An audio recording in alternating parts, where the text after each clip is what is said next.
சென்னை பூந்தமல்லியில் இருந்து திருவொற்றியூர் வரை செல்லக்கூடிய பேருந்தில் ஏறிய 10 மாணவர்கள் சினிமா பாடல்களை ஆபாசமாக பாடி கலாட்டா செய்துள்ளனர். பிற பயணிகளுக்கு தொந்தரவு அளிக்க கூடாது என நடத்துனர் கூறியும் கேட்காத மாணவர்கள் தொடர்ந்து கூச்சலிட்டு வந்துள்ளனர்.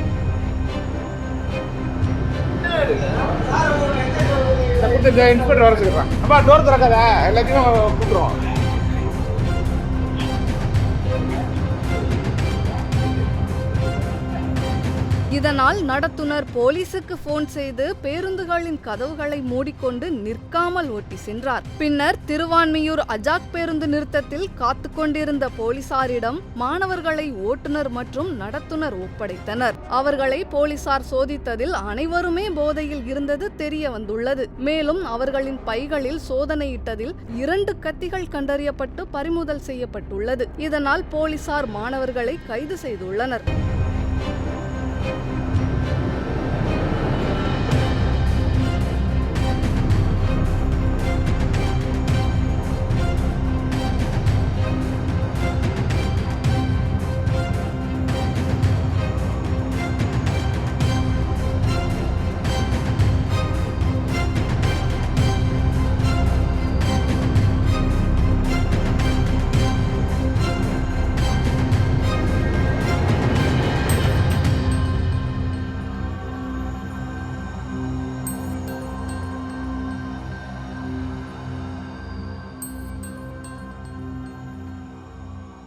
செய்திகளை உள்ளது உள்ளபடி தெரிந்து கொள்ள ரெஃப்ளெக்ட் நியூஸை சப்ஸ்கிரைப் பண்ணுங்க.